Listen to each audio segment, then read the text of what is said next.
नमस्कार दोस्तों, आप सभी को आपके अपने YouTube चैनल झार शिक्षा में स्वागत है।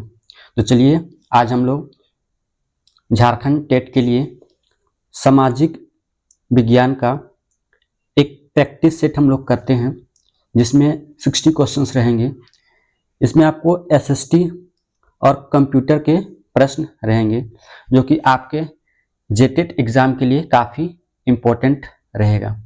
इसका आपको फ्री PDF भी लेक्चर के बाद आपको मिल जाएगा। तो जिनको भी PDF चाहिए वो हमारे टेलीग्राम ग्रुप से ज्वाइन होके इसका PDF जो है वो ले सकते हैं। इसके साथ ही आपको झार शिक्षा के मोबाइल एप्लीकेशन पर भी इसका PDF मिल जाएगा। क्लास स्टार्ट करने से पहले आप लोग के लिए जरूरी इन्फॉर्मेशन, झार शिक्षा के द्वारा जेटेट एग्जाम को देखते हुए आप लोग के लिए MCQ बुकलेट तैयार किया गया है, जो कि आपके एग्जाम के लिए बेहद ही महत्वपूर्ण है और इसमें महत्वपूर्ण प्रश्नों का समावेश किया गया है। इतिहास है जिसमें आपको 1500 MCQ हैं, भूगोल है इसमें भी आपको 1500 MCQ हैं, उसी के साथ इकोनॉमिक्स और पॉलिटी जो है उसमें 1000 MCQ है। इन सभी का जो टोटल प्राइस होता है वो हो जाता है आपका विथ डिस्काउंट के साथ 260 रुपीज। बट अगर आप लोग चारों बुकलेट लेते हैं तो उसके साथ आपको ये कंप्यूटर का जो बुकलेट है जिसका प्राइस जो है 160 है, ये आपको बिल्कुल मुफ्त में दिया जाएगा, यानी इसका कोई भी अलग से चार्ज नहीं लिया जाएगा। वहीं अगर आप जिनको भी लैंग्वेज पेपर में खोटा रखना है तो उसका भी बुक अवेलेबल है MCQ फॉर्मेट में। साथ ही आपका CDP का भी बुक जो है वो MCQ फॉर्मेट में अवेलेबल है। वहीं साइंस वालों के लिए साइंस का भी MCQ फॉर्मेट जो है बुकलेट वो अवेलेबल है। वो मात्र अभी आपको 50% डिस्काउंट के साथ, जिसका प्राइस 250 है, वो आपको मात्र 120 में आपको मिल जाएगा। तो जिनको भी लेना हो आप हमसे संपर्क कर सकते हैं। हमारा नंबर है 82 71 11 36 45। इसके साथ ही अभी ऑफर चल रहा है, 30 जून तक जो भी MCQ बुकलेट लेते हैं उनके साथ ये जो थ्योरी बुकलेट है वो आपको बिल्कुल मुफ्त दिया जाएगा, जिनका टोटल कॉस्टिंग जो है 350 है। बट ये आपको अभी बिल्कुल मुफ्त दिया जाएगा जो भी आप चारों MCQ लेते हैं। ये आपका थ्योरी बुकलेट है। और अगर हमारे साथ जुड़कर प्रैक्टिस करना चाहते हैं तो हमारा एक MCQ प्रैक्टिस बैच है, जिसमें आप लोग जुड़ के हमारे साथ MCQ प्रैक्टिस कर सकते हैं। इसमें सभी बुकलेट्स के साथ साथ आपको चैप्टर वाइज जो है आपको MCQ मिलेगा। साथ में आपको 10 ऑनलाइन मॉक टेस्ट भी आपको मिलेगा, जिसका प्राइस जो है 2000 है। बट ये अभी ऑफर प्राइस में आपको 899 पे आपको मिल जाएगा। ये जो ऑफर है ये आपको 30 जून तक वैलिड रहेगा। कितना तक? तो 30 जून तक ये ऑफर रहेगा। उसके बाद इसका प्राइस जो है वो बढ़ जाएगा। तो चलिए हम लोग बिना किसी देर के स्टार्ट करते हैं आज के पहले प्रश्न से।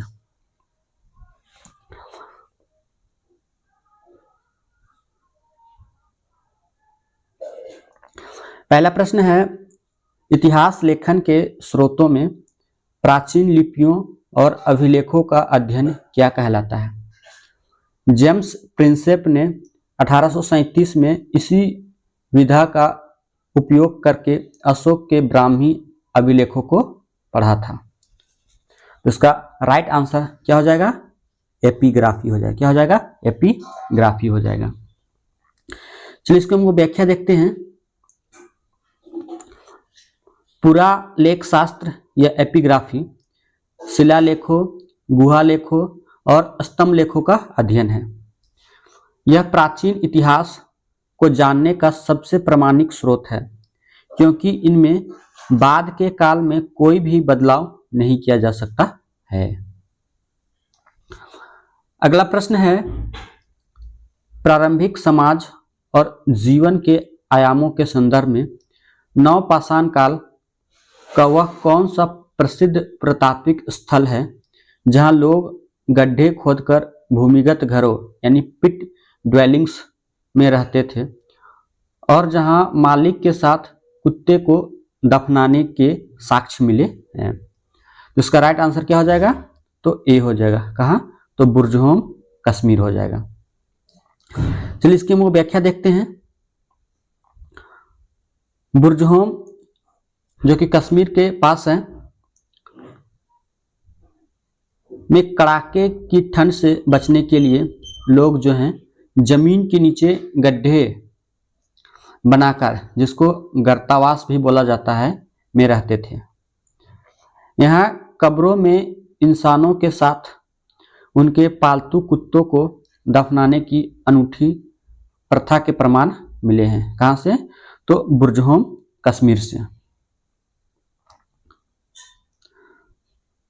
अगला प्रश्न है, मौर्य प्रशासन और प्रथम साम्राज्य के अंतर्गत सम्राट अशोक के किस शिलालेख यानी रॉक एडिक्ट में कलिंग युद्ध जो कि 261 ईसा पूर्व में हुआ था के भीषण नरसंहार का वर्णन और अशोक के हृदय परिवर्तन यानी भेरी घोष की जगह धम घोष का उल्लेख मिलता है?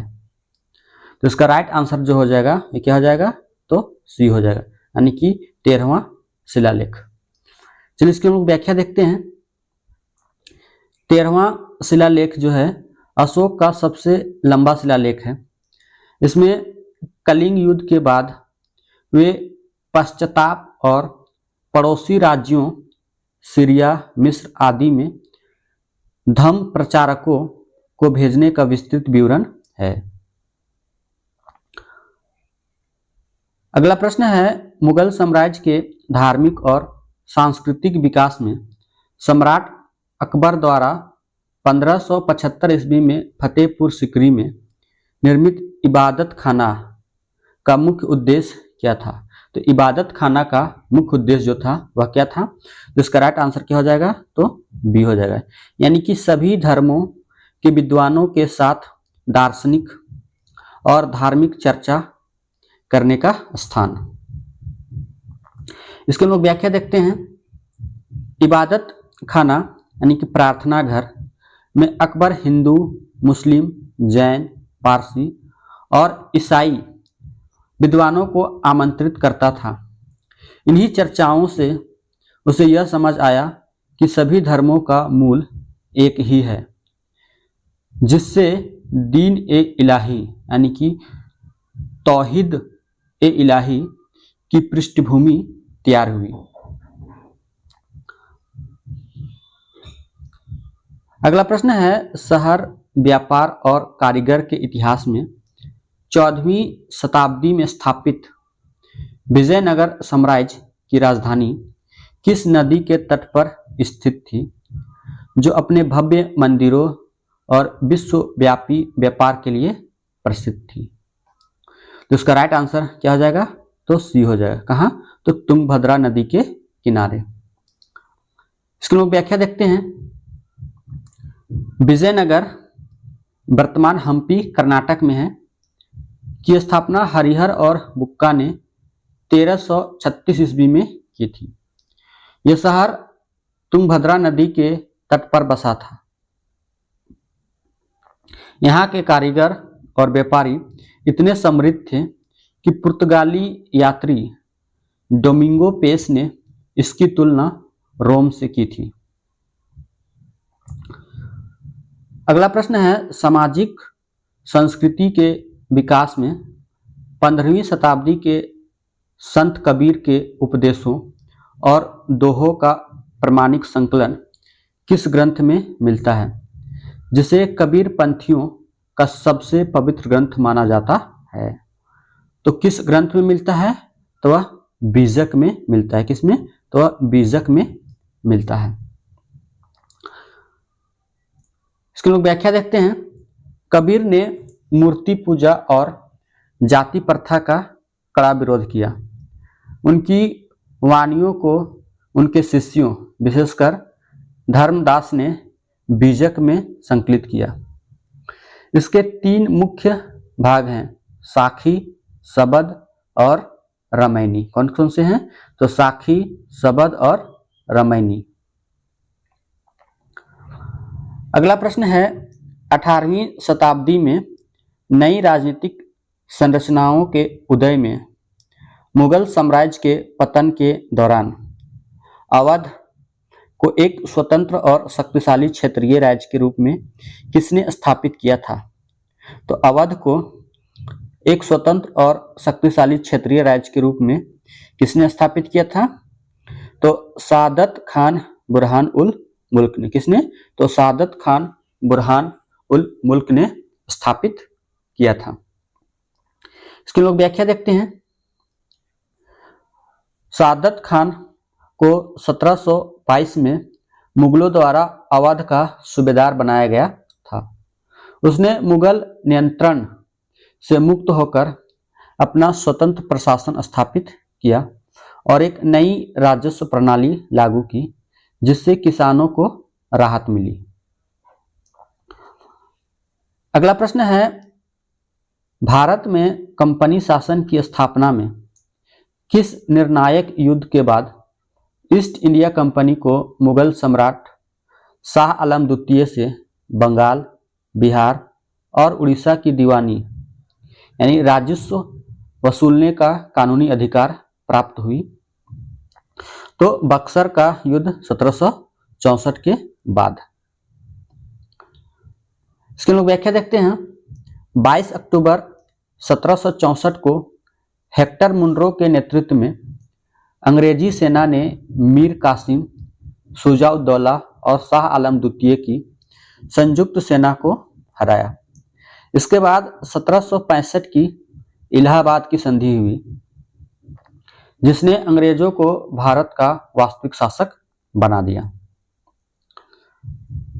अगला प्रश्न है, उपनिवेशवाद और भू राजस्व नीतियों में 1793 में लॉर्ड कॉर्नवालिस द्वारा लागू की गई स्थायी बंदोबस्त दैट मीन्स परमानेंट सेटलमेंट व्यवस्था का मुख्य नुकसान किसे उठाना पड़ा? यानी कि स्थायी बंदोबस्त व्यवस्था का मुख्य नुकसान जो है वह किसे उठाना पड़ा था? तो वास्तविक किसानों या रैयतों को। किसको? तो वास्तविक किसानों और रैयतों को। इसको व्याख्या देखते हैं।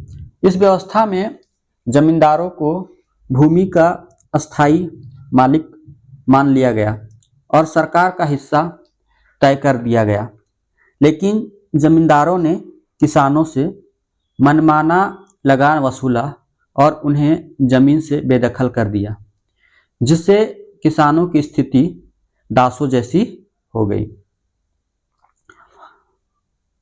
अगला प्रश्न है, जनजातीय समाज के इतिहास में 1899 से 1900 ईस्वी में हुए मुंडा उलगुलान, जिसे महान हलचल के नाम से भी जाना जाता है, के प्रणेता बिरसा मुंडा ने किसके खिलाफ मुख्य रूप से अपना विद्रोह केंद्रित किया था?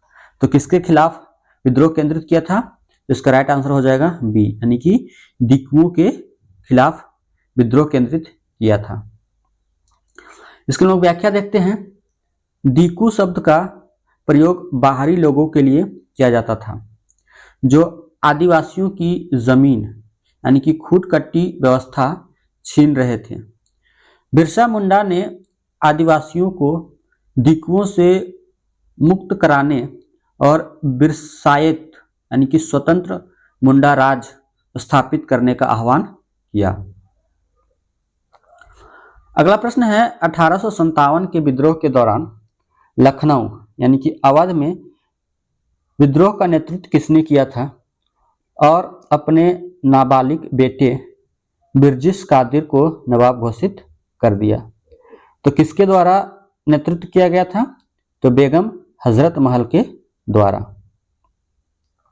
इसके लोग व्याख्या देखते हैं। लॉर्ड डलहौजी ने कुशासन का आरोप लगाकर 1856 में अवध को हड़प लिया था और नवाब वाजिद अली शाह को कलकत्ता निर्वासित कर दिया।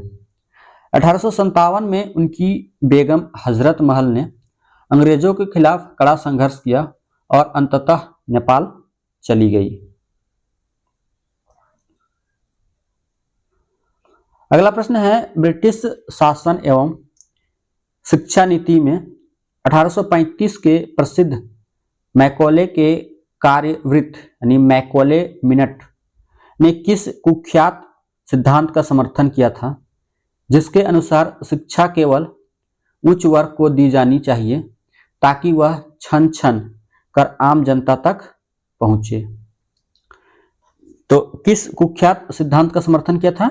तो अधोमुखी निस्पंदन सिद्धांत का। किसका? तो अधोमुखी निस्पंदन सिद्धांत का। इसकी व्याख्या देखते हैं। थॉमस बबिंगटन मैकॉले का उद्देश्य अंग्रेजी शिक्षा के माध्यम से एक ऐसा वर्ग तैयार करना था जो रंग और रक्त में भारतीय हो, लेकिन रुचि, विचारों और बुद्धि में अंग्रेज हो। सरकार ने जनसाधारण की शिक्षा की जिम्मेदारी लेने से इनकार कर दिया। अगला प्रश्न है, महिलाओं की स्थिति एवं सुधार आंदोलन में किस समाज सुधारक के अथक प्रयासों से 1856 में हिंदू विधवा पुनर्विवाह अधिनियम यानी कि हिंदू विडो रीमैरिज एक्ट पारित किया गया था? तो किसके प्रयासों से? तो ईश्वर चंद्र विद्यासागर के प्रयासों से। इसके लोग व्याख्या देखते हैं। बंगाल के संस्कृत कॉलेज के प्राचार्य विद्यासागर ने प्राचीन संस्कृत ग्रंथों का हवाला देकर साबित किया कि विधवा पुनर्विवाह धर्मशास्त्रों के खिलाफ नहीं है। लॉर्ड डलहौजी के समय ड्राफ्ट तैयार हुआ और लॉर्ड कैनिंग ने इसे पारित किया। अगला प्रश्न है, राष्ट्रीय आंदोलन 1885 से 1947 में 1917 का चंपारण सत्याग्रह महात्मा गांधी का भारत में पहला सविनय अवज्ञा आंदोलन था। यह आंदोलन मुख्य रूप से किस अन्यायपूर्ण कृषि पद्धति के खिलाफ था? तो किस कृषि पद्धति के खिलाफ था? यह था तीन कठिया प्रथा के खिलाफ था। इसके लोग व्याख्या देखते हैं। बिहार के चंपारण में यूरोपीय बागान मालिक किसानों को उनकी कुल जमीन के 3/20 भाग, जिसको तीन कठिया बोला जाता है, पर अनिवार्य रूप से नील यानी कि इंडिगो की खेती करने के लिए मजबूर करते थे। राजकुमार शुक्ल के निमंत्रण पर गांधी जी वहां गए और किसानों को न्याय दिलाया। अगला प्रश्न है, स्वतंत्रता प्राप्ति के बाद के भारत में भारत के भाषा के आधार पर राज्यों के पुनर्गठन की मांग का अध्ययन करने के लिए 1953 में गठित राज्य पुनर्गठन आयोग यानी कि स्टेट रीऑर्गेनाइजेशन कमीशन के अध्यक्ष कौन थे? तो स्टेट रीऑर्गेनाइजेशन कमीशन के अध्यक्ष जो थे वो कौन थे? तो न्यायमूर्ति फजल अली थे। कौन थे? तो न्यायमूर्ति फजल अली थे। इसके लोग व्याख्या देखते हैं। पोट्टी श्री रामुलु की मृत्यु, 56 दिन की भूख हड़ताल और 1953 में आंध्र प्रदेश के गठन के बाद फजल अली की अध्यक्षता में यह आयोग बना। इसके जो अन्य सदस्य थे वो एम पनिकर और एच.एन. कुंजरू थे। इसकी रिपोर्ट के आधार पर 1956 में 14 राज्य और 6 केंद्र शासित प्रदेश बने।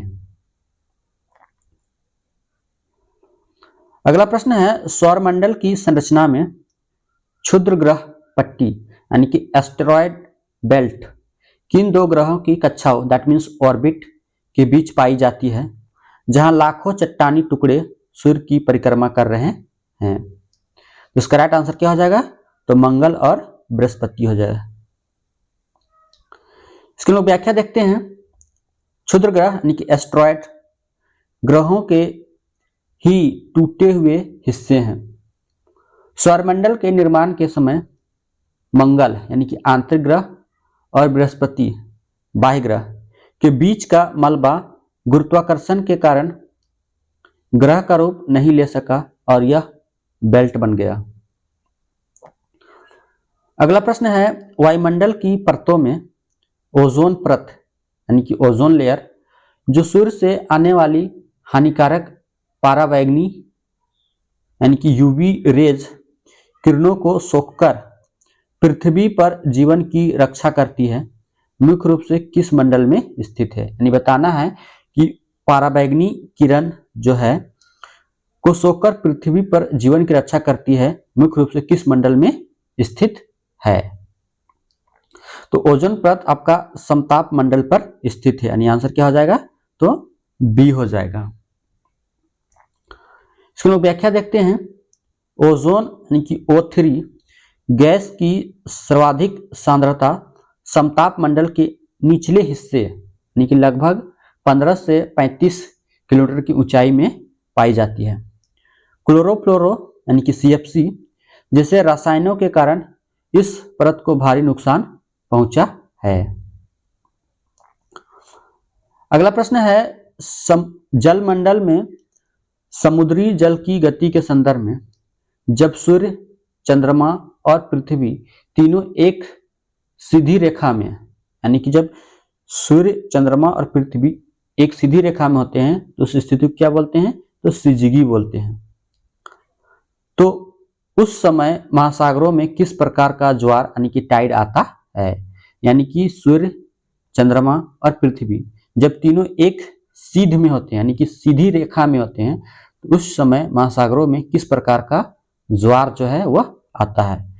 तो 18 का आंसर क्या हो जाएगा, तो आपका बी हो जाएगा, यानी कि बृहद ज्वार आता है। इसके हम लोग व्याख्या देखते हैं। यह स्थिति पूर्णिमा यानी कि फुल मून और अमावस्या न्यू मून के दिन होती है। इस समय सूर्य और चंद्रमा का संयुक्त गुरुत्वाकर्षण बल पृथ्वी के जल को खींचता है, जिससे सबसे ऊंचे ज्वार यानी कि स्प्रिंग टाइड आते हैं। अगला प्रश्न है, पृथ्वी की गतियों में लीप वर्ष में 366 दिन होने का खगोलीय कारण क्या है। तो 366 दिन होने का खगोलीय कारण क्या है, तो इसका राइट आंसर क्या हो जाएगा, तो बी, यानी कि पृथ्वी द्वारा सूर्य की परिक्रमा में लगने वाला वास्तविक समय 365 दिन और 6 घंटा होना। इसके लोग व्याख्या देखते हैं। पृथ्वी सूर्य का एक चक्कर यानी कि परिक्रमण 365 दिन और 1/4 दिनों में पूरा करती है। सुविधा के लिए हम लोग एक वर्ष 365 दिन का मानते हैं और बचे 6 घंटे को 4 साल तक जोड़कर चौथे वर्ष में फरवरी में एक दिन बढ़ा देते हैं। अगला प्रश्न है, पृथ्वी की आंतरिक संरचना में भूपर्पट्टी यानी क्रस्ट और प्रावार यानी मेंटल के बीच पाई जाने वाली उस सीमा या असंबद्धता यानी कि डिसकंटिन्यूटी को किस नाम से जाना जाता है जहां भूकंपीय तरंगों की गति अचानक बदल जाती है। तो किस डिसकंटिन्यूटी के नाम से जानी जाती है। 20 का आंसर क्या हो जाएगा आपका, तो सी हो जाएगा, मोह असंबद्धता यानी कि मोह डिसकंटिन्यूटी के नाम से जाना जाता है। इसकी लोग व्याख्या देखते हैं। मोह असंबद्धता क्रस्ट और मेंटल को अलग करती है, वहीं गुटेनबर्ग जो है वह मेंटल और कोर को अलग करती है, जबकि लेहमैन बाहरी कोर और आंतरिक कोर को अलग करती है। यह भूकंपीय तरंगों यानी कि प्राइमरी और सेकेंडरी के अध्ययन से खोजी गई थी।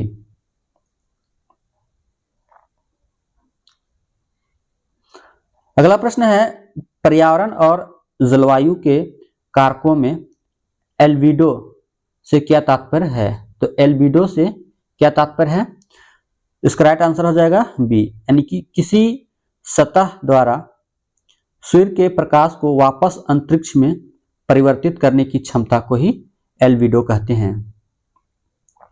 तो व्याख्या देखते हैं। एल्बिडो को प्रतिशत में मापा जाता है। ताजी गिरी हुई बर्फ का एल्बिडो जो होता है वो सबसे अधिक लगभग 80 to 90% होता है, क्योंकि यह सूर्य की किरणों को सबसे ज़्यादा परावर्तित करती है। डामर की सड़क या गहरे जल का एल्बिडो बहुत कम होता है। अगला प्रश्न है, पर्यावरण के अंतर्गत अफ्रीका के कांगो बेसिन के उष्णकटिबंधीय वर्षा वनों में निवास करने वाली वह कौन सी जनजाति है जो अपने छोटे कद और शिकार एवं संग्रहण यानी कि हंटिंग गैदरिंग जीवन शैली के लिए जानी जाती है। तो हंटिंग गैदरिंग शैली के लिए कौन सी जनजाति जो है वह जानी जाती है? तो इसका राइट आंसर जो हो जाएगा ये क्या हो जाएगा? तो पिग्मी हो जाएगा। कौन? तो पिग्मी हो जाएगा। इसको व्याख्या देखते हैं। पिग्मी लोग भूमध्य रेखीय घने जंगलों में रहते हैं, पेड़ों पर घर यानी कि मचान बनाते हैं और कृषि नहीं करते।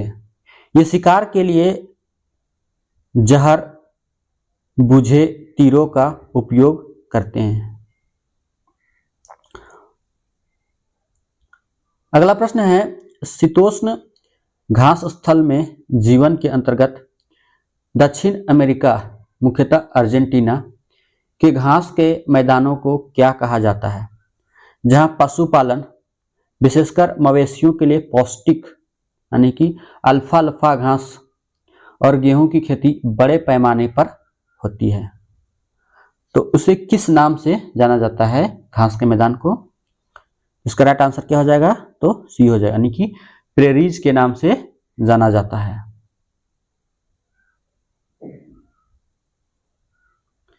इसके व्याख्या इसका राइट आंसर पंपास होगा। क्या होगा? तो पंपास होगा। पंपास अर्जेंटीना का हृदय स्थल है। क्या है? तो हृदय स्थल है।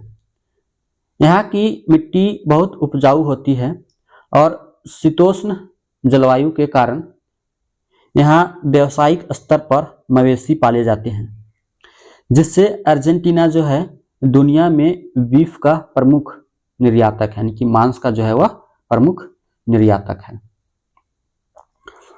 अगला प्रश्न है, रेगिस्तान में जीवन के संबंध में उष्ण मरुस्थलों में मरुद्यान यानी कि ओएसिस का निर्माण कैसे होता है? तो ओएसिस का निर्माण कैसे होता है? तो इसका राइट आंसर क्या हो जाएगा? तो बी हो जाएगा, यानी कि जब तेज हवाएं रेत को उड़ाकर बड़े गर्त बना देती है और वहां भूमिगत जल सतह पर आ जाता है, तब ओएसिस का निर्माण होता है। इसको व्याख्या देखते हैं। मरुद्यान रेगिस्तान के बीच हरे भरे क्षेत्र होते हैं जहां पानी उपलब्ध होता है। यहाँ खजूर के पेड़ और बस्तियां पाई जाती है, जैसे सहारा मरुस्थल का टेफिलालेट मरुद्यान। यह मरुस्थलीय बंजरों के लिए जीवन रेखा है। अगला प्रश्न है, ऋतुओं के चक्र और भारत की जलवायु में भारतीय मानसून की उत्पत्ति का सबसे प्रमुख कारण क्या है? तो भारतीय मानसून की उत्पत्ति का सबसे प्रमुख कारण क्या है? इसका राइट आंसर हो जाएगा बी, यानी कि ग्रीष्म ऋतु में उत्तरी मैदानों में अत्यधिक गर्मी के कारण निम्न वायुदाब का बनना और ITCZ का उत्तर की ओर खिसकना इसका जो है वह मुख्य कारण है। इसके लोग व्याख्या देखते हैं। गर्मियों में भारतीय उपमहाद्वीप बहुत गर्म हो जाता है, जिससे वहां निम्न दबाव का क्षेत्र बन जाता है। इस खाली जगह को भरने के लिए हिंद महासागर यानी कि उच्च दबाव क्षेत्र से नमी युक्त हवाएं तेजी से भारत की ओर बहती है, जिन्हें दक्षिण पश्चिम मानसून कहते हैं। अगला प्रश्न है, खनिज और प्राकृतिक संसाधनों के भूगोल में झारखंड का लोहरदग्गा जिला किस महत्वपूर्ण खनिज के विशाल भंडार और खनन के लिए पूरे भारत में प्रसिद्ध है? यानी लोहरदग्गा जो है वह किस खनिज के विशाल भंडार और खनन के लिए पूरे भारत में प्रसिद्ध है? तो इसका राइट आंसर जो हो जाएगा वो क्या हो जाएगा? तो बॉक्साइड हो जाएगा, यानी कि बी हो जाएगा। इसमें व्याख्या देखते हैं। बॉक्साइड एल्युमिनियम का प्रमुख अयस्क है। झारखंड के लोहरदगा और गुमला जिलों का पाट क्षेत्र यानी कि पाट रीजन लेटराइट मिट्टी और उच्च कोटि के बॉक्साइड के लिए प्रसिद्ध है, जिसकी आपूर्ति मुरी स्थित एल्यूमिना रिफाइनरी को की जाती है। अगला प्रश्न है, मानव संसाधन के जनसांख्यिकीय संकेतों में लिंगानुपात यानी कि सेक्स रेशियो को भारतीय जनगणना के अनुसार किस प्रकार परिभाषित किया जाता है? तो सेक्स रेशियो को किस प्रकार परिभाषित किया जाता है? तो इसका राइट आंसर हो जाएगा आपका बी हो जाएगा, यानी कि प्रति 1000 पुरुषों पर महिलाओं की संख्या के रूप में इसे परिभाषित किया जाता है, यानी कि डिफाइन किया जाता है। चलिए इसकी व्याख्या देखते हैं। लिंगानुपात समाज में स्त्री पुरुष समानता को मापने का एक महत्वपूर्ण पैमाना है। 2011 की जनगणना के अनुसार भारत का लिंगानुपात 943 यानी कि 943 था, जबकि झारखंड का लिंगानुपात 948 है। अगला प्रश्न है, कृषि के प्रकारों में रोपण कृषि यानी कि प्लांटेशन एग्रीकल्चर किस प्रकार की कृषि प्रणाली का एक उदाहरण है, जिसमें एक बड़े भूभाग पर एकल फसल जैसे चाय, कॉफी, रबर उगाई जाती है?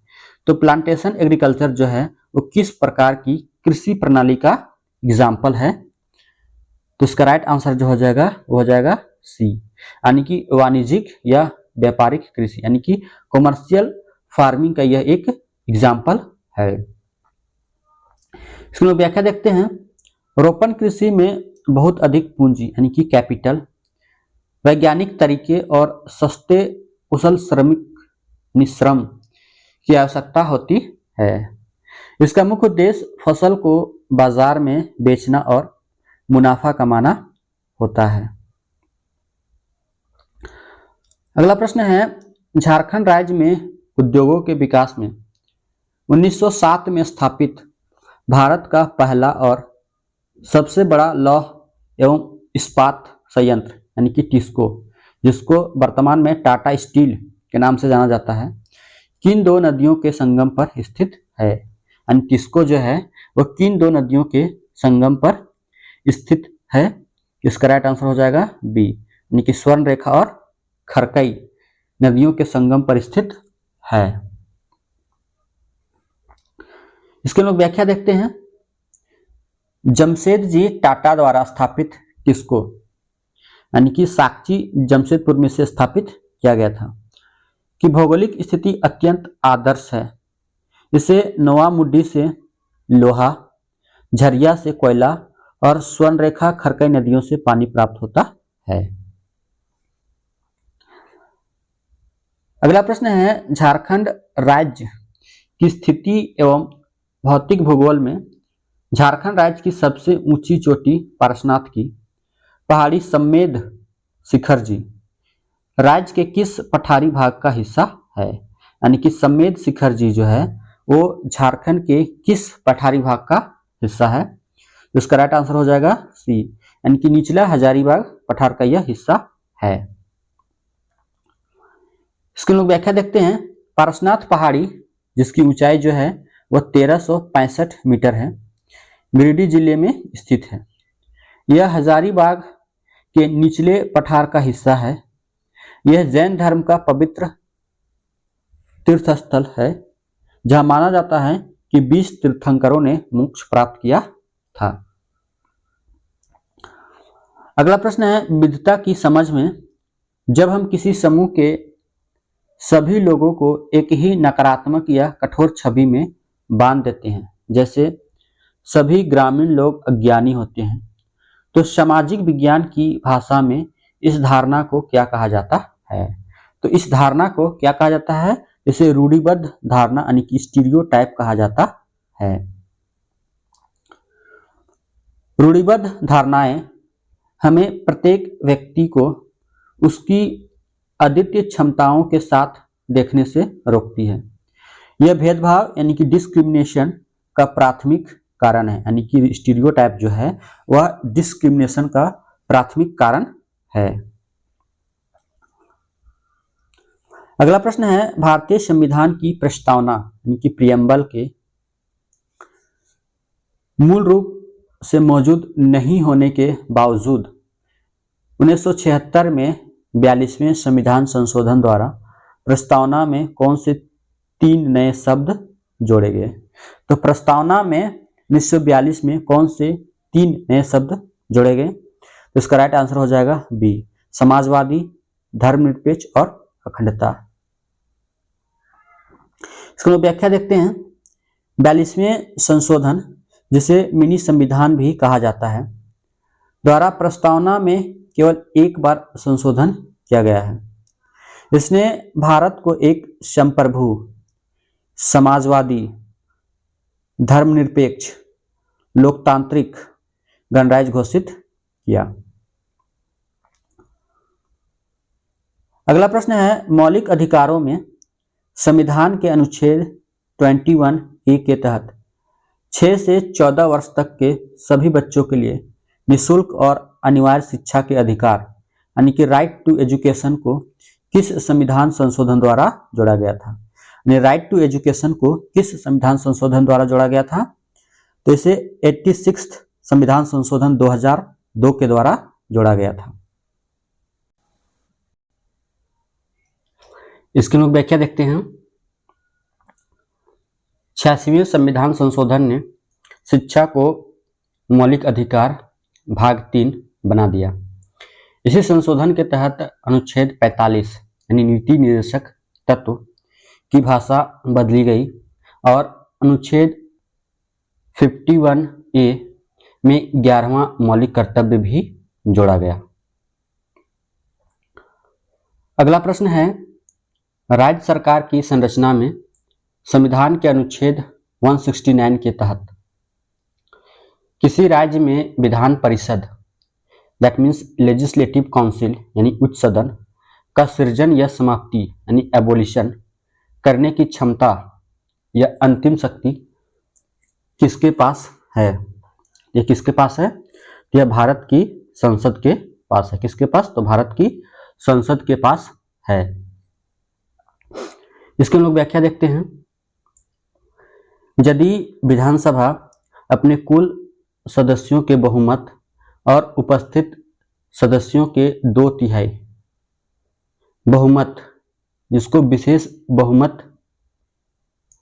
कहा जाता है, से प्रस्ताव पारित करती है, तो संसद साधारण कानून बनाकर उस राज्य में विधान परिषद बना या हटा सकती है।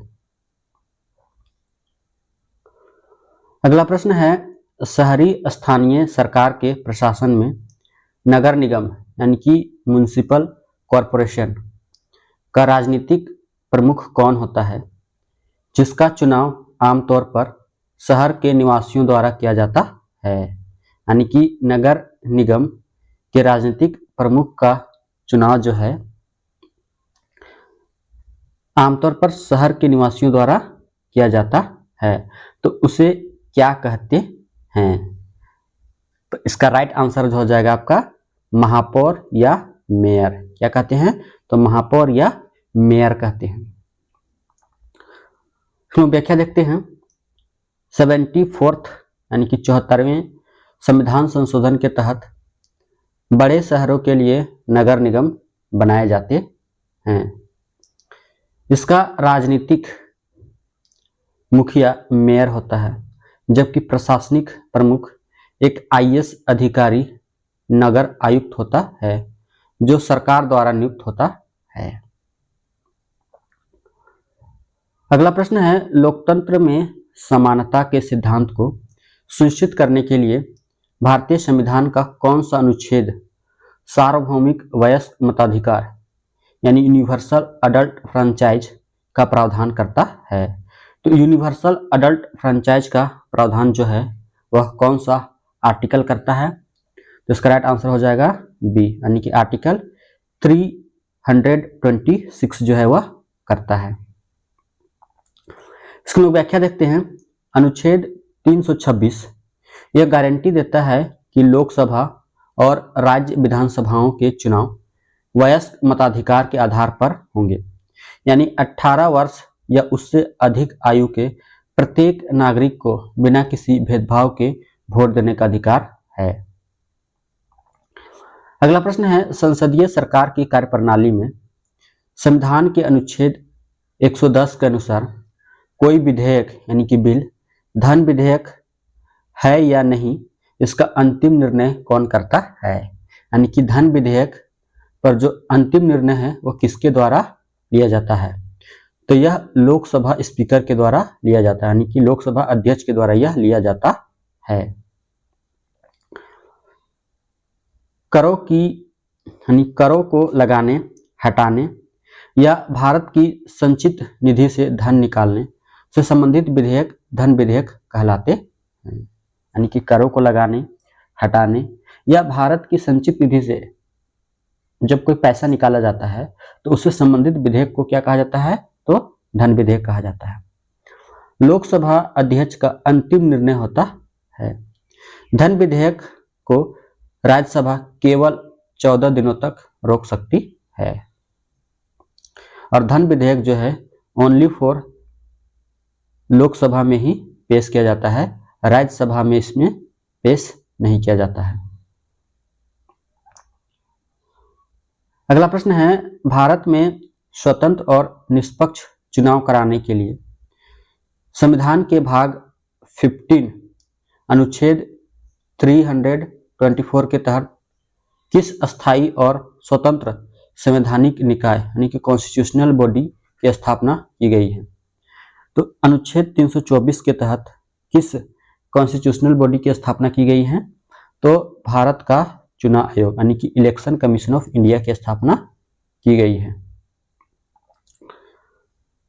चुनाव आयोग एक संवैधानिक संस्था है जो संसद, राज्य विधानसभाओं, राष्ट्रपति और उपराष्ट्रपति के चुनावों का अधीक्षण, निर्देशन और नियंत्रण करती है। पंचायतों और नगर पालिकाओं के चुनाव राज्य चुनाव आयोग द्वारा किया जाता है। अगला प्रश्न है, न्यायपालिका के सुधारों में 1980 के दशक में भारत में जनहित याचिका यानी कि PIL पब्लिक इंटरेस्ट लिटिगेशन की शुरुआत करने का श्रेय किन मुख्य न्यायाधीशों को जाता है? यानी कि PIL जो है उसे शुरू करने का श्रेय जो है वह किन्हें जाता है? तो न्यायमूर्ति PN भगवती और VR कृष्ण अय्यर को जाता है। यानी कि आंसर क्या हो जाएगा? तो B हो जाएगा। इसमें व्याख्या देखते हैं। PIL ने न्याय के दरवाजे गरीबों और वंचितों के लिए खोल दिए। पहले केवल पीड़ित ही कोर्ट जा सकता था, लेकिन PIL के बाद कोई भी नागरिक या संस्था सामाजिक हित के मुद्दे पर सुप्रीम कोर्ट या हाई कोर्ट में याचिका दायर कर सकती है। अगला प्रश्न है, झारखंड की शासन व्यवस्था में पढ़ा पंचायत शासन व्यवस्था मुख्य रूप से झारखंड की किस जनजाति की पारंपरिक प्रशासनिक व्यवस्था है? यानी कि पढ़ा पंचायत शासन व्यवस्था जो है वह किस जनजाति की पारंपरिक प्रशासनिक व्यवस्था है? इसका राइट आंसर हो जाएगा C यानी कि उरांव की है। उरांव जनजाति में गांव के प्रधान को महतो कहा जाता है। कई गांव आमतौर पर 7, 12, 21 और 22 को मिलाकर एक पढ़ा बनता है, जिसके प्रमुख को पढ़ा राजा कहा जाता है। यह 2 या अधिक गांवों के बीच के विवादों को सुलझाता है। यानी कि पढ़ा राजा जो है यह 2 या 2 से अधिक गांवों के विवादों को सुलझाता है। अगला प्रश्न है, व्यावसायिक क्रियाओं और अर्थव्यवस्था के क्षेत्रों यानी कि सेक्टर्स के वर्गीकरण में बैंकिंग, बीमा और संचार सेवाएं अर्थव्यवस्था के किस क्षेत्र के अंतर्गत आती है? तो यह किस क्षेत्र के अंतर्गत आती है? तो यह तृतीय क्षेत्र यानी कि टर्सरी सेक्टर या सर्विस सेक्टर के अंतर्गत आती है। इसको व्याख्या देखते हैं। प्राथमिक क्षेत्र में कृषि और खनन आते हैं। द्वितीयक में विनिर्माण यानी कि मैन्युफैक्चरिंग आते हैं। वहीं तृतीयक क्षेत्र कोई भौतिक वस्तु नहीं बनाता, बल्कि वह प्राथमिक और द्वितीयक क्षेत्रों के विकास में सेवाएं दैट मीन्स परिवहन, बैंकिंग, व्यापार प्रदान करता है। अगला प्रश्न है, मुद्रा एवं विनिमय के संदर्भ में भारत में किस संस्था को बैंकों का बैंक और अंतिम ऋणदाता that means lender of last resort कहा जाता है? तो लेंडर ऑफ लास्ट रिसोर्ट जो है वो किसे कहा जाता है? तो भारतीय रिजर्व बैंक यानी कि आरबीआई को कहा जाता है। जब वाणिज्यिक बैंकों यानी कि कॉमर्शियल बैंक को कहीं से भी ऋण नहीं मिलता है तो वे वित्तीय संकट में होते हैं, तो आरबीआई उन्हें धन उपलब्ध कराता है। आरबीआई जो है देश की मौद्रिक नीति यानी कि मॉनेटरी पॉलिसी का नियंत्रक है। अगला प्रश्न है, जनसंख्या वृद्धि और मानव पूंजी के अर्थशास्त्र में जनसांख्यिकीय लाभांश यानी कि डेमोग्राफिक डिविडेंड का अर्थ क्या है? तो डेमोग्राफिक डिविडेंड का अर्थ क्या है? तो जनसंख्या में कार्यशील आयु वर्ग के लोगों का अनुपात आश्रित आबादी की तुलना में अधिक होना। क्या होना? तो जनसंख्या में कार्यशील यानी कि काम करने वाले आयु वर्ग के लोगों का अनुपात जो है वो आश्रित आबादी की तुलना में अधिक होना, उस स्थिति को हम लोग बोलते हैं जनसांख्यिकीय लाभांश यानी कि डेमोग्राफिक डिविडेंड बोलते हैं। भारत अभी इस लाभांश की स्थिति में है जब काम करने वालों के हाथ ज्यादा होते हैं और उन पर आश्रित लोग यानी कि नॉन वर्किंग पॉपुलेशन कम होते हैं, तो देश की अर्थव्यवस्था विकास दर बहुत तेजी से बढ़ सकती है, बशर्ते उन्हें सही शिक्षा और रोजगार मिले।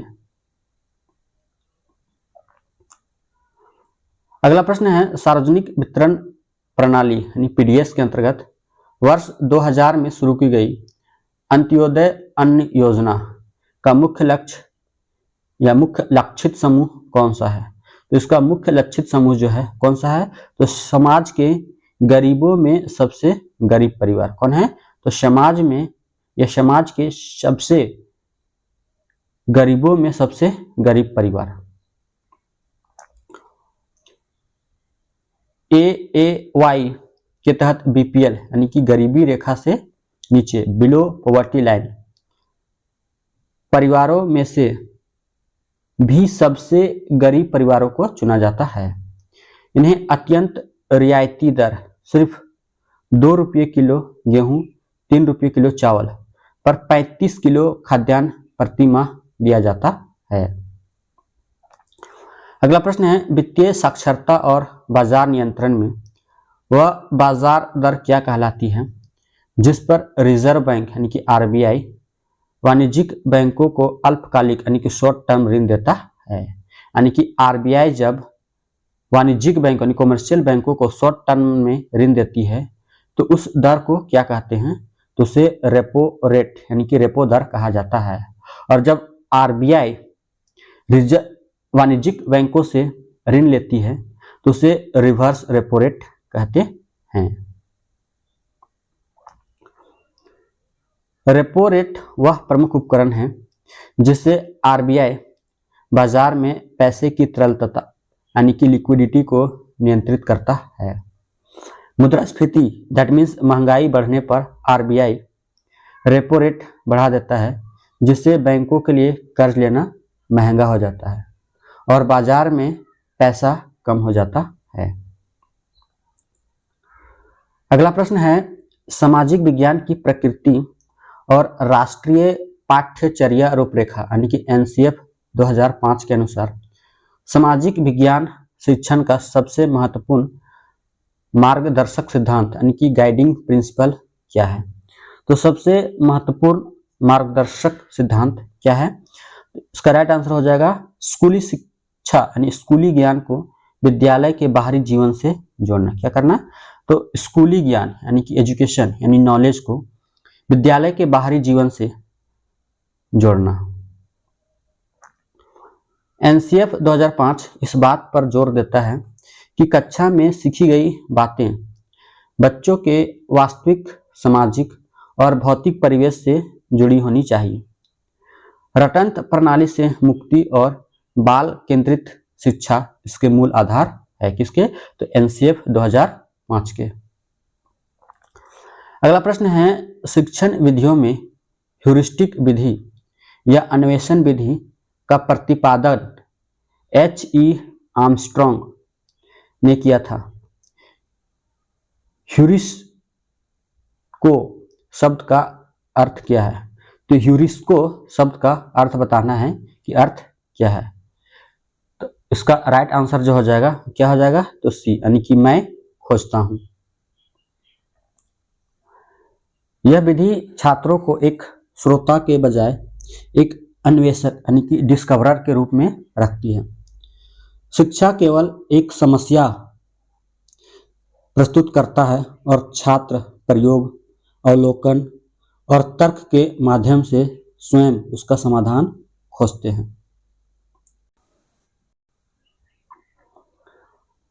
अगला प्रश्न है, मूल्यांकन यानी असेसमेंट की प्रक्रिया में पढ़ाई के दौरान ड्यूरिंग द इंस्ट्रक्शनल प्रोसेस लगातार किए जाने वाले मूल्यांकन को क्या कहा जाता है? जिसका उद्देश्य छात्रों की कमियों को पहचानकर उनमें तुरंत सुधार करना होता है। तो लगातार किए जाने वाले मूल्यांकन को क्या कहा जाता है? तो इसे रचनात्मक या निर्माणात्मक मूल्यांकन कहा जाता है। इसकी हम लोग व्याख्या देखते हैं। रचनात्मक मूल्यांकन जैसे कक्षा में प्रश्न पूछना, प्रोजेक्ट या यूनिट टेस्ट, सीखने के लिए आकलन यानी कि असेसमेंट फॉर लर्निंग। योगात्मक मूल्यांकन यानी कि समेटिव मूल्यांकन सत्र के अंत में यानी कि टर्म इन एग्जाम के समय पर यह जांच के लिए होता है कि कितना सीखा गया यानी कि असेसमेंट ऑफ लर्निंग। अगला प्रश्न है, सामाजिक विज्ञान शिक्षण की सबसे बड़ी समस्याओं में से एक यह है कि कक्षाओं में शिक्षक सत्तावादी यानी कि ऑथोरिटेरियन भूमिका निभाते हैं। इसके परिणाम स्वरूप कक्षा का वातावरण कैसा हो जाता है? यानी शिक्षक सत्तावादी भूमिका निभाते हैं तो उसके परिणाम स्वरूप कक्षा का वातावरण जो है वह कैसा हो जाता है? तो इसका राइट आंसर हो जाएगा बी, यानी कि छात्र निष्क्रिय श्रोता बन जाते हैं और उनमें आलोचनात्मक चिंतन का विकास नहीं होता है, यानी कि उनमें क्रिटिकल थिंकिंग का डेवलपमेंट जो होता है वह नहीं होता है। शिक्षक केंद्रित यानी कि टीचर सेंट्रिक रवैये में बच्चे केवल जानकारी ग्रहण करने वाली यानी खाली बर्तन मान लिए जाते हैं।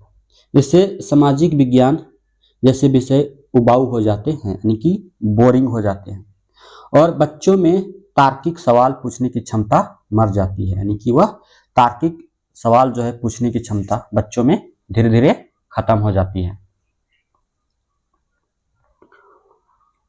अगला प्रश्न है, राष्ट्रीय शिक्षा नीति 2020 ने पुरानी 10+2 स्कूली शिक्षा संरचना को बदलकर बच्चों के मस्तिष्क विकास के चरणों के अनुसार कौन सी नई शैक्षणिक संरचना यानी कि न्यू पेडागोजिकल स्ट्रक्चर लागू की है?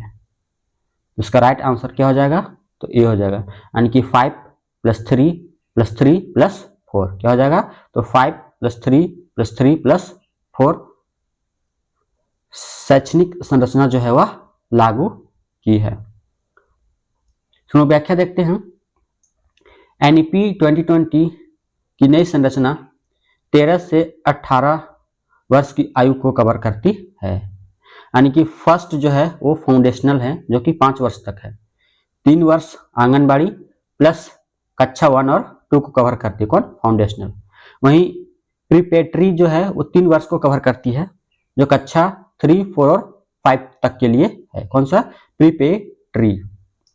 वहीं तीसरे नंबर पे मिडल है, जो कि 3 वर्ष को कवर करती है, कक्षा 6, 7 और 8। यहाँ से सामाजिक विज्ञान और औपचारिक शिक्षण जो है वह शुरू होता है। और चौथा और लास्ट है सेकेंडरी, जो 4 वर्ष को कवर करती है, यानी कि कक्षा 9, 10, 11 और 12 को, जिसमें आलोचनात्मक चिंतन पर जोर दिया जाता है। अब हम देखते हैं कंप्यूटर के 10 प्रश्नों को। पहला प्रश्न है, कंप्यूटर की पीढ़ियों यानी कि जनरेशन्स में चौथी पीढ़ी यानी कि 4th जनरेशन 1971 से वर्तमान के कंप्यूटरों में किस तकनीक के विकास के कारण पर्सनल कंप्यूटर और लैपटॉप का निर्माण संभव हो सका? तो किस तकनीकी विकास के कारण यह संभव हो सका? तो इसका राइट आंसर हो जाएगा सी, यानी कि माइक्रो प्रोसेसर के कारण। चलो व्याख्या देखते हैं। वेरी लार्ज स्केल इंटीग्रेशन यानी कि VLSI तकनीकों ने हजारों लाखों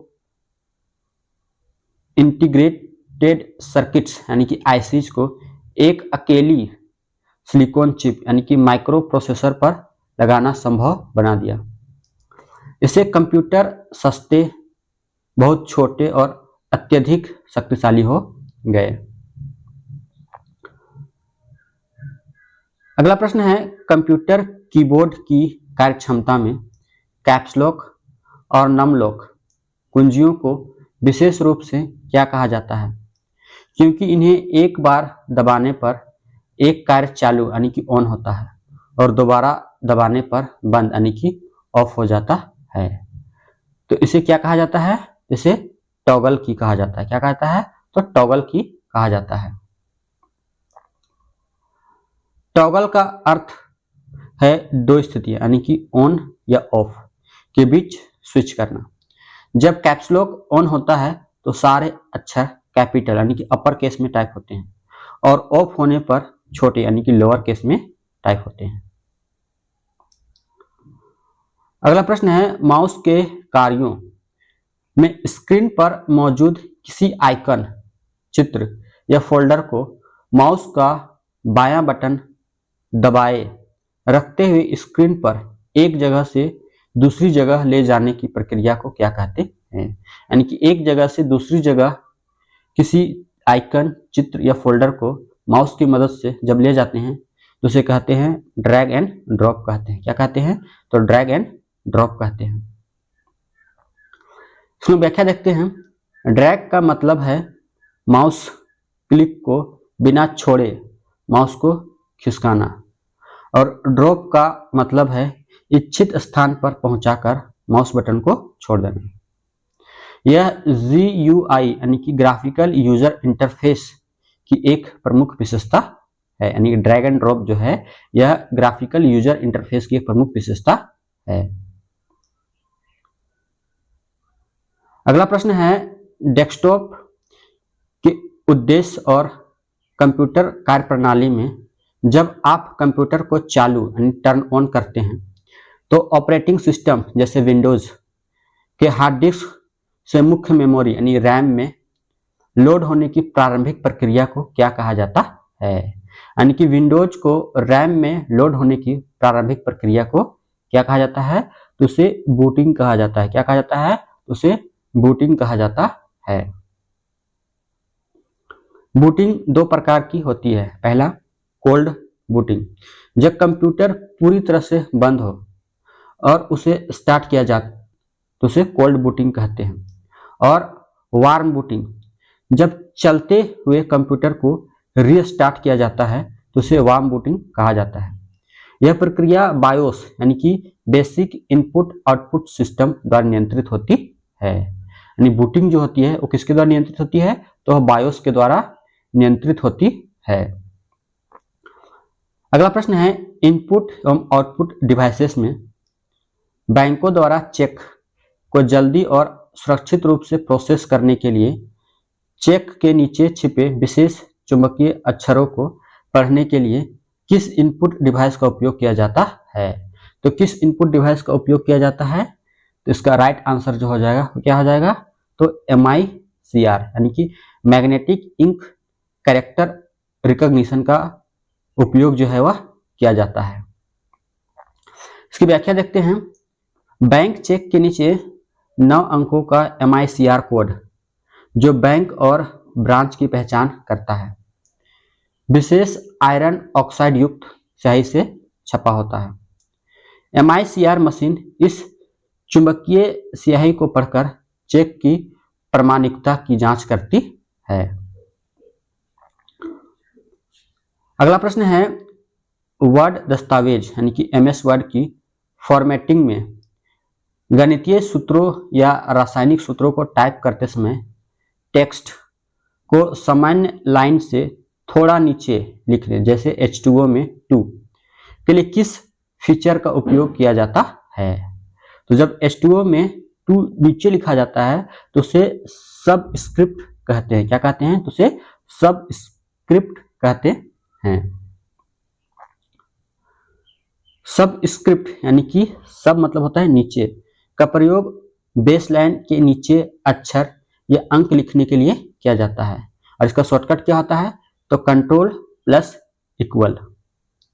इसके विपरीत किसी संख्या का वर्ग जैसे x² लिखने के लिए सुपर स्क्रिप्ट यानी सुपर का अर्थ होता है ऊपर का प्रयोग होता है और इसका शॉर्टकट होता है control plus shift plus plus.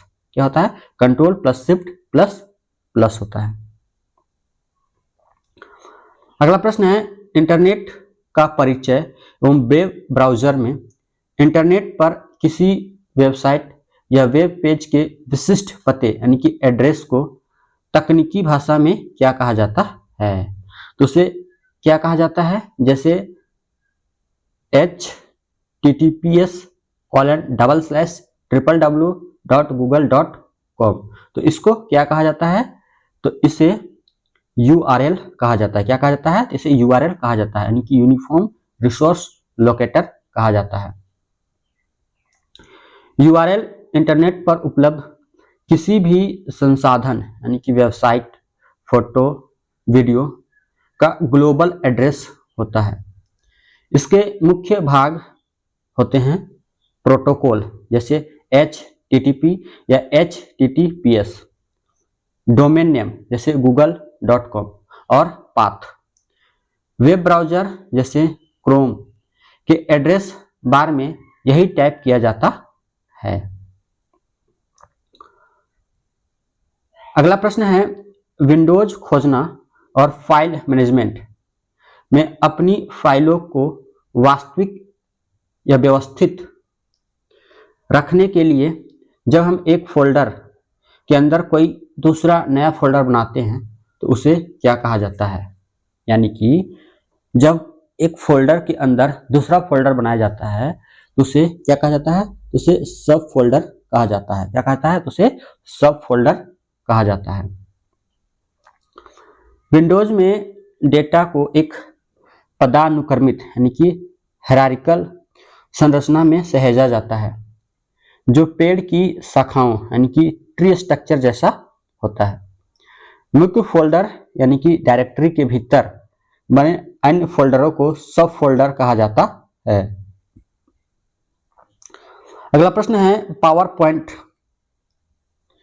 प्रस्तुति में यदि आप चाहते हैं कि आपके प्रेजेंटेशन की सभी स्लाइडों में कंपनी का लोगो, बैकग्राउंड रंग और फ़ॉन्ट साइज एक समान यानी कि कंसिस्टेंट रहे तो आपको किस फीचर में बदलाव करना चाहिए? तो इसका राइट आंसर होगा स्लाइड मास्टर में। किसमें? तो स्लाइड मास्टर में। इसमें व्याख्या देखते हैं। स्लाइड मास्टर पावर पॉइंट की सबसे शीर्ष यानी कि टॉप स्लाइड होती है। स्लाइड मास्टर में किया गया कोई भी बदलाव जैसे लोगो लगाना, रंग बदलना, प्रेजेंटेशन की सभी स्लाइडों यानी कि लेआउट पर स्वचालित रूप से लागू हो जाता है जिससे समय की बचत होती है। अगला और इस वीडियो का लास्ट प्रश्न है, शिक्षण अधिगम प्रक्रिया में आईसीटी एवं डिजिटल प्लेटफॉर्म के एकीकरण के संदर्भ में भारत सरकार द्वारा स्कूली प्रमुखों और शिक्षकों की समग्र उन्नति यानी होलिस्टिक एडवांसमेंट के लिए शुरू की गई राष्ट्रीय क्षमता निर्माण कार्यक्रम का नाम क्या है? तो राष्ट्रीय क्षमता निर्माण कार्यक्रम का नाम क्या है? तो उसका नाम है निष्ठा। क्या नाम है? तो निष्ठा नाम है। निष्ठा यानी कि national initiative for school heads and teachers holistic advancement, इसका फुल फॉर्म होता है, इसे याद कर लीजिएगा आप लोग। दुनिया का सबसे बड़ा शिक्षक प्रशिक्षण कार्यक्रम है। इसका उद्देश्य शिक्षकों को नई शिक्षण तकनीकों, शिक्षा शास्त्र यानी कि पेडागोजी और कक्षा में आईसीटी के उपयोग के लिए प्रशिक्षित करना है।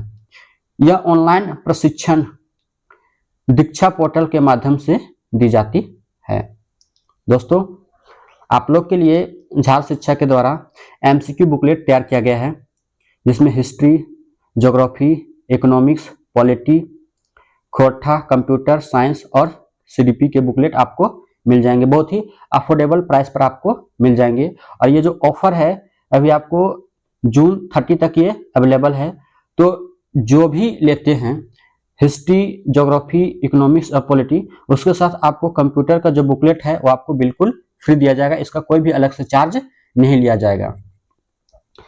इसके साथ में अभी 30 जून तक आपको एमसीक्यू बुकलेट के साथ जो ये थ्योरी बुकलेट है, चारों हिस्ट्री, ज्योग्राफी, पॉलिटी और इकोनॉमिक्स, वो आपको बिल्कुल फ्री ऑफ कॉस्ट दिया जाएगा, जिसका कोई भी अलग से प्राइस नहीं लिया जाएगा।